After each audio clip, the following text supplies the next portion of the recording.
Hello friends, मेरा नाम है अनामिका। मैं स्वागत करती हूँ आप सबका अपने इस यूट्यूब चैनल में। फ्रेंड्स, इस दुनिया में ऐसी कई इमारतें हैं जो अपने साथ कई राज और रहस्य लिए हुए हैं, जिनमें से एक है the leaning tower of Pisa, जिसे हम पीसा की झुकी हुई मीनार के नाम से भी जानते हैं।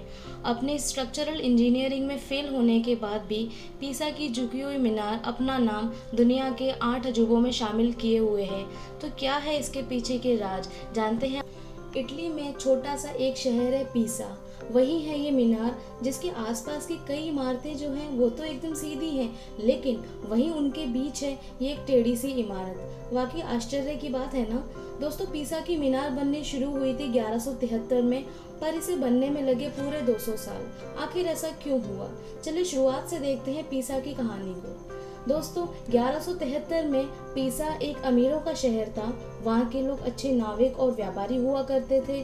वे लोग व्यापार करने कॉर्थेज, स्पेन, अफ्रीका, बेल्जियम और नॉर्वे तक जाते थे। लेकिन पीसा और दूसरे इटालियन शहर फ्लोरेंस के लोगों के बीच बहुत तनातनी रहती थी, बहुत झगड़े हुआ करते थे।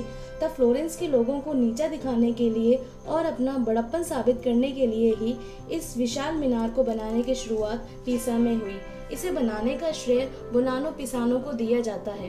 पीसा के निर्माण के शुरू होने के 12 साल बाद ही साफ हो गया था कि ये टेढ़ी हो रही है, लेकिन तब तक इसकी 8 में से 3 मंजिल बन चुकी थी और तब से लेकर आज तक इसे बड़े जतन से गिरने से बचाया जा रहा है।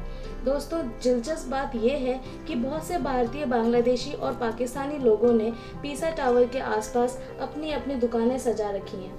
दोस्तों, पीसा टावर एक घंटाघर है जिसे हम पीसा की झुकी हुई मीनार के नाम से तो जानते ही हैं, लेकिन क्या कोई जानता था कि इंजीनियरिंग की एक भूल इस मीनार का शुमार दुनिया के 7 अजूबों में करने में सफल हो जाएगी। इस पीसा टावर का निर्माण चर्च और बैप्टिस्ट्री के बनने के बाद 12वीं शताब्दी में हुआ था, जो कि इसके आसपास की इमारतों में से एक थी।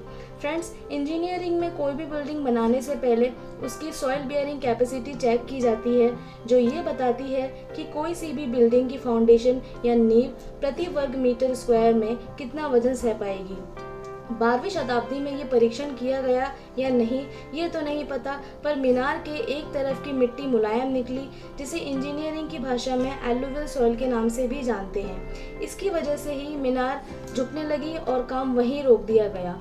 उसके बाद लगभग 1 शताब्दी तक पीसा के युद्ध में होने के बाद से इस काम को आगे नहीं बढ़ाया गया और लगभग 100 सालों के बाद इसमें वो घंटियां लगाई गई, जिसकी वजह से ये घंटाघर बना या इसका नाम पीसा की झुकी मीनार पड़ा।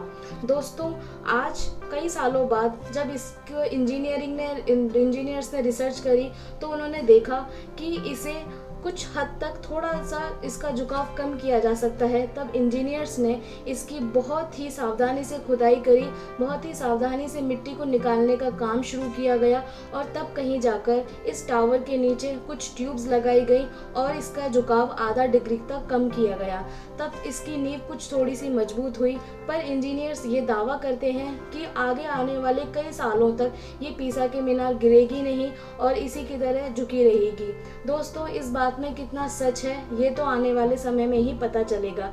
मीनार बनने का काम शुरू होने के 830 साल बाद पीसा अब उतना बड़ा शहर तो नहीं रहा, लेकिन अब भी इसे दुनिया भर से लोग देखने आते हैं। तो ये तो था मेरा आज का वीडियो। आई होप आपको मेरे द्वारा दी गई सारी जानकारियाँ पसंद आई होंगी और आपको कुछ नया जानने को मिला होगा।